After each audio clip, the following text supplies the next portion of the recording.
کہ تم سہیل ملک کی بیٹی نہیں ہو؟ ہاں نہیں ہوں، لیکن انہوں نے مجھے قانونی طور پر اپنایا ہوا ہے، بیٹی بنا کر پالا پوسا ہے، گود لیا ہوا ہے۔ میں جانتی ہوں، مجھے پتا ہے۔ ماما اور پاپا نے یہ بات مجھ سے چھپائی نہیں۔ تم سے مجھ سے کیوں چھپائی؟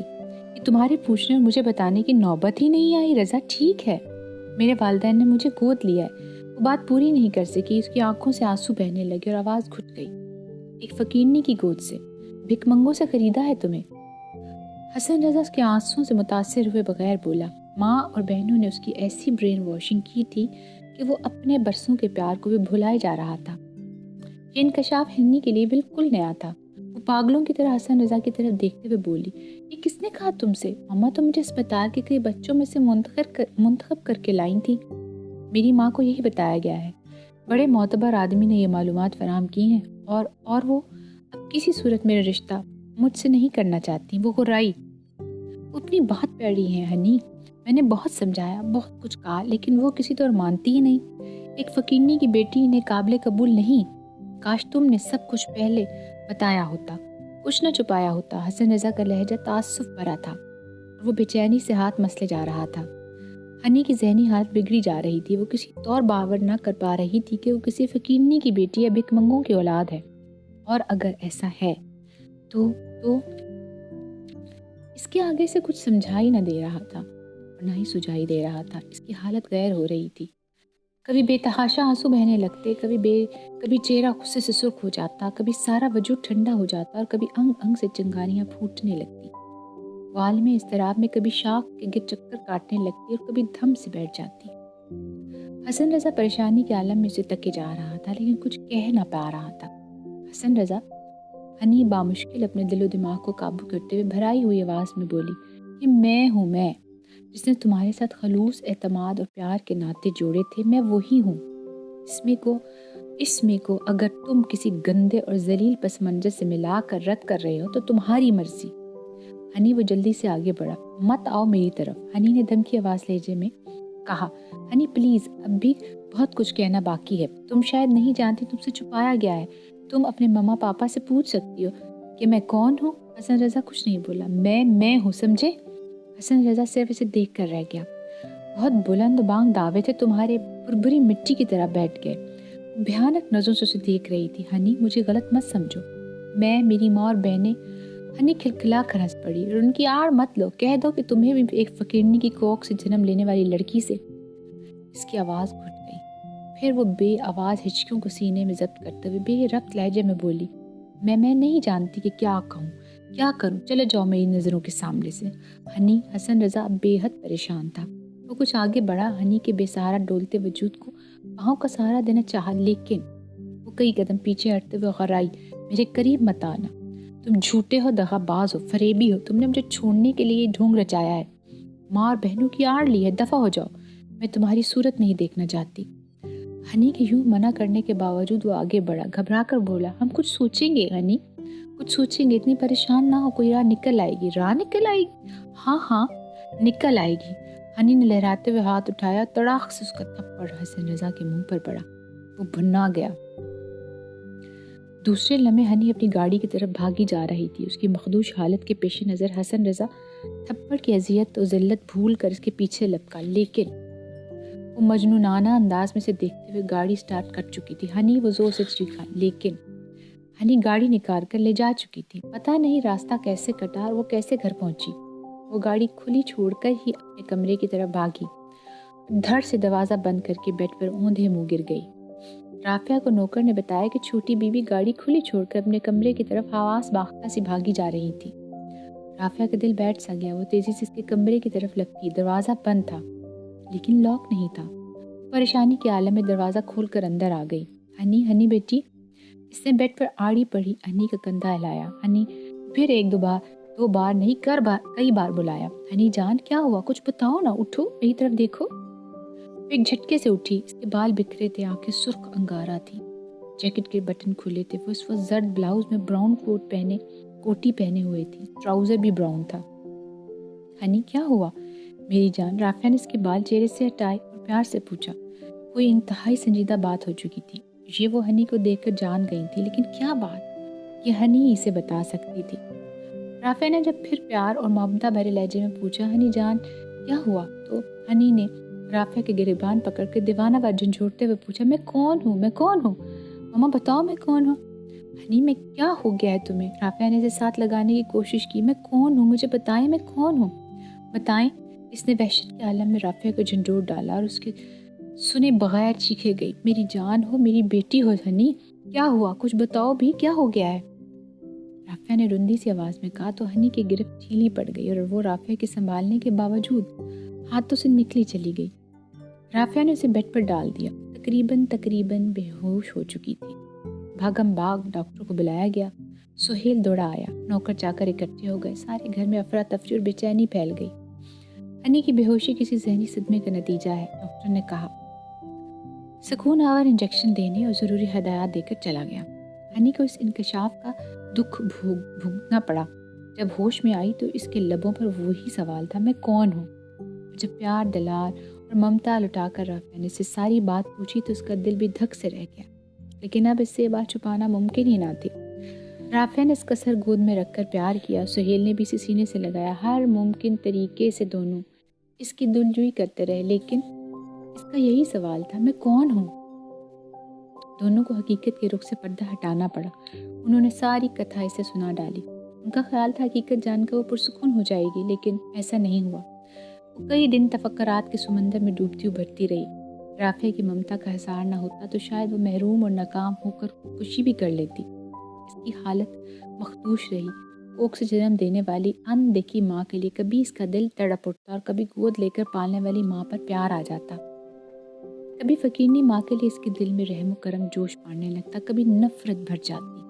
وہ دل ہی دل میں اسے کوسنے لگتی کہ پالنے کا بوجھ نہیں اٹھا سکتی تو جنا ہی کیوں۔ ایسے میں اس کا جی چاہتا کہ ملتان جائے اور سارے بھک منگوں کو اکٹھا کر کے اس عورت کو تلاش کرے جس نے چند سکوں کے عوض جگر کے ٹکڑے کو بیچ ڈالا تھا، پھر اس عورت کا منہ نوچ لے، اس کا گلا دبا دے، اور جب وہ اس کی مار پھٹکار کھا کر دم توڑنے لگے تو اس کے سینے سے لگ کر پھوٹ پھوٹ کر روندتے ہوئے ماں ماں پکارنے لگے۔ ہنی کا رشتوں پر سے اعتبار ہی اٹھ گیا تھا۔ رافع کے پیار اور محبت کی وہ قائل تھی، لیکن یہ بھی دکھلاوا لگتا تھا۔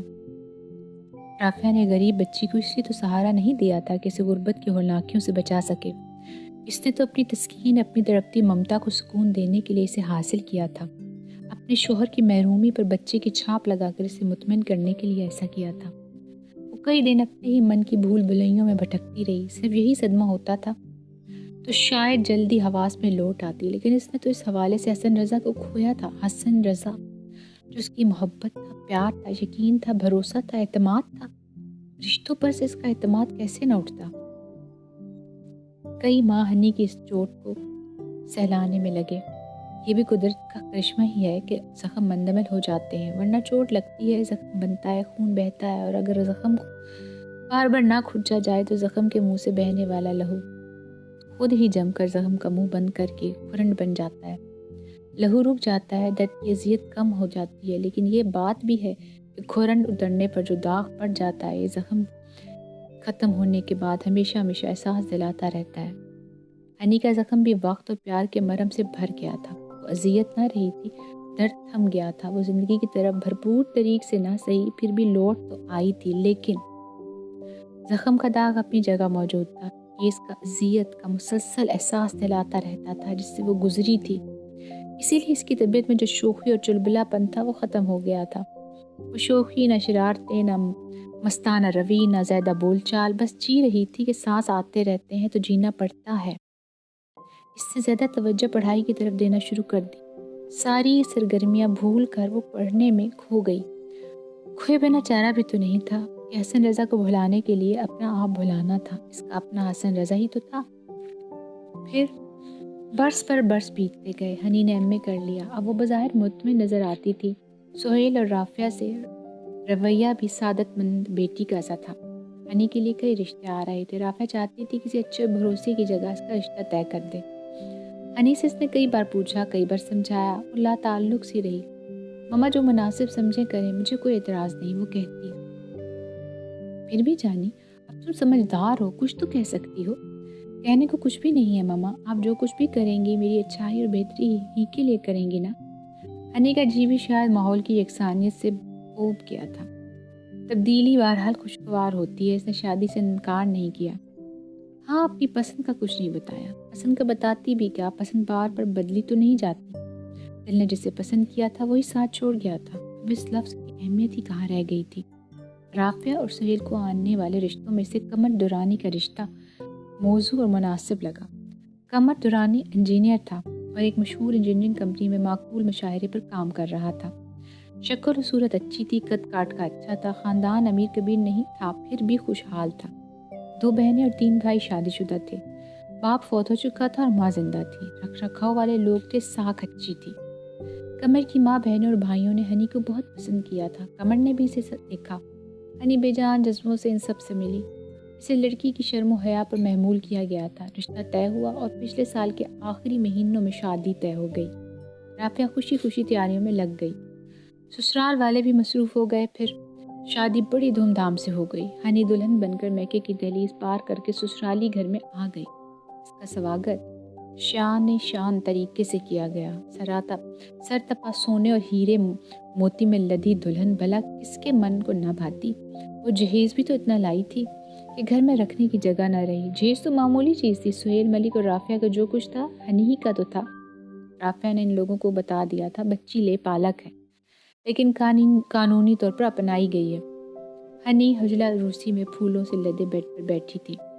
سرخ کامدانی ٹشو کا لباس زیب تن تھا، زیورات سے لدی تھی، خوشبو میں نہائی تھی، پاؤں میں بھی سونے کی جھانجریں تھیں۔ دلہن بن کر اس سیج پر اترنا اگر اسے اچھا نہیں تو برا بھی نہیں لگا تھا۔ زندگی تبدیلی کی خواہاں تھی سو وہ آ گئی تھی۔ اب اس ماضی کو بھول کر حال کو اپنانا تھا جس نے اس کا ہاتھ عمر بھر کے لیے تھاما تھا۔ اس سے پورے خلوص و چاہت سے پیش آنا تھا۔ حسن رضا اس کا نہیں بن سکا تھا۔ اب قمر دورانی کو اپنا بنانا تھا، پوری سچائی سے اس رشتے کی لاج رکھنا تھی، اور یہ سچائی اور خلوص اس بات کے متقاضی تھے کہ وہ آج کی پہلی ملاقات ہی میں قمر کو اپنے متعلق سب کچھ بتا دے۔ جانتی تھی کہ ماما اور پاپا نے ان لوگوں کو بتا دیا ہے کہ وہ ان کی گود لی ہوئی بیٹی ہے جو قانوناً ان کے ورثے کی اکلوتی مالک ہے، لیکن وہ یہ بھی جانتی تھی کہ ماما اور پاپا نے ان لوگوں کو ہرگز یہ نہیں بتایا ہوگا کہ وہ ہے کون اور آئی کہاں سے تھی۔ ہنی نے عزم کر لیا تھا کہ وہ قمر دورانی سے کچھ نہیں چھپائے گی، سب کچھ بتا دے گی تاکہ آئندہ زندگی کی اساس سچائی اور خلوص پر اٹھے۔ کوئی پردہ نہ رہے، کوئی راز نہ رہے۔ راز اور پردے داریاں دل دہلاتے رہتے ہیں۔ ہنی اس خوف کو ہمیشہ کے لیے دامن گیر نہیں کرنا چاہتی تھی۔ ہنی وہ غلطی دہرانا نہیں چاہتی تھی جس کی وجہ سے وہ حسن رضا سے بچھڑ گئی تھی۔ اب وہ قمر دورانی کی ہو کر باقی زندگی سکون سے گزارنے کی طلب رکھتی تھی۔ قمر دورانی کمرے میں آیا تو ہنی کا دل بے اختیاری سے دھڑک اٹھا، لیکن کسی جذبے دھارے پر بہہ جانے سے پہلے اس نے مناسب سمجھا کہ سچائی کا ڈھکا چہرہ بے نقاب کر دیا جائے۔ چنانچہ جب قمر دورانی نے اس کے قریب بیٹھتے ہوئے اسے گمبھیر آواز میں پکارا تو وہ سنبھل کر بیٹھ گئی۔ چہرہ قدرے اونچا کرتے ہوئے اس نے قمر دورانی کو دیکھا، راستگی سے بولی، قمر صاحب آپ کے علم میں ہے کہ میں سہیل ملک کی بیٹی نہیں ہے، بلکہ انہوں نے آپ کو گود لیا ہوا ہے۔ قمر نے اس کی بات ہلکی سی مسکراہٹ سے پوری کر دی۔ کہاں سے لیا ہوا ہے یہ بھی بتا دیا تھا انہوں نے؟ وہ رک رک کر بولی، کہاں سے لیا ہوا ہے کیا مطلب؟ وہ ایک دم ہی حیران ہو کر پوچھ بیٹھا میں کون ہوں آپ جانتے ہیں؟ وہ اسی انداز میں سر جھکائے جھجکے لہجے میں بولی، تم سہیل صاحب کی لیپالک ہو، میں صرف اتنا جانتا ہوں۔ وہ کچھ پریشان سا ہو رہا تھا۔ ہاں وہ بے اولاد تھے اس لیے بچہ ان کی ضرورت تھی۔ وہ سر گھٹنوں پر رکھتے ہوئے مدھم آواز میں بولی، ہاں تو؟ قمر دورانی اب کچھ زیادہ ہی سنجیدہ نظر آ رہے تھے۔ انہوں نے جلدی سے کہا، آپ کیا کہنا چاہتی ہیں؟ میں سچائی سے اپنی حیثیت کا اقرار کرنا چاہتی ہوں تاکہ ازدواجی زندگی کا بندھن خلوص کے تاگوں سے باندھا جا سکے۔ اس نے آہستہ لیکن بے دھڑک لہجے میں کہا، مطلب کیا ہے آپ کا؟ پلیز صاف صاف بتائیے۔ وہ جلدی سے بولا۔ ہنی نے صاف صاف ہی بتا دیا اپنی اسی والدین کے بارے میں جنہوں نے اسے سہیل ملک اور رافعہ کے ہاتھوں بیچا تھا۔ فقیرنی کی بیٹی، بھیک منگوں کی بیٹی؟ قمر دورانی نے ہنی کی طرف دیکھ کر بے اعتباری سے کہا، تو وہ صداقت و سچائی کی طاقت پر پورا یقین رکھتے ہوئے دھیرے سے سر ہلاتے ہوئے ہولے ہولے سے مسکرا دی۔ قمر دورانی نے کئی بار بے یقینی سے اسے دیکھا، ہر بار اس نے تسلیمی انداز میں سر ہلایا تو وہ ایک جھٹکے سے اٹھا۔ یہ بات تمہارے والدین نے مجھے پہلے کیوں نہ بتائی؟ تم اب بتا رہی ہو؟ سمجھتی ہو کہ شکار پھانس لیا ہے اس لیے اب بتانے سے کچھ نہیں بگڑے گا؟ میری ماں نے میری پسند کا رشتہ اس لیے نہ کیا تھا کہ عمرانہ کا حسب نسب انہیں پسند نہ تھا، لیکن تم فقیرنی کی بیٹی، بھک منگوں کی اولاد، کون جانے کے باپ کا رشتہ تھا بھی یا نہیں، اس طبقے میں شرافت و پاکیزگی۔ وہ غصے میں پھکارتے بہت کچھ کہتا رہا، عمرانہ عمرانہ کی پکار اس کے ہر جملے میں تھی۔ پھر وہ جھنجلا کر چھپر کھٹ سے اٹھا، دھچکے سے بیڈ زور سے ہلا اور جگمگاتی اصلی اور مصنوعی پھولوں کی کئی لڑیاں ٹوٹ گئیں۔ وہ بھناتا ہوا کمرے سے باہر نکل گیا۔ ہنی کی آنکھوں میں اندھیرا چھا گیا، جبکہ کمرہ کمر کے ساتھ آنے والی ماں، بہنوں اور رشتہ داروں سے بھر گیا تو ہنی کو کوئی چہرہ صاف نظر نہ آیا۔ اس کے کانوں میں بھنبھناہٹیں اتر رہی تھی جن میں کمر کی آواز قدر واضح تھی کہ شاید وہ کہہ رہا تھا، دیکھ لیا اچھی طرح حسب و نسب کر لو، اپنے شریف خاندان میں حرامی خون کی ملاوٹ عمرانہ پسند نہ آئی تھی، اس کی ذات اونچی نہ تھی، دیکھ لیو نواب۔ وہ پتہ نہیں کیا کچھ کہہ رہا تھا، باقی لوگ جانے کیا کہہ رہے تھے۔ ہنی تو اندھیروں میں اترتی جا رہی تھی، سچ کا زہر اس کی حیات کے رگوں میں اتر رہا تھا، اور یہ زہریلا سچ اس کی زندگی کی ہر خوشی اور طمانینت کو موت کی نیند سلا رہا تھا۔ صبح جب نکھرے ہوئے اس چمکدار سویرے نے جنم لیا تو ہنی کی دنیا اندھیرے کی لپیٹ میں آ چکی تھی۔ قمر دورانی نے اسے طلاق دے دی تھی۔ جی تو یہ تھا زہریلا سچ، رضیہ بٹ کی ناول بندھن میں سے۔ حافظ۔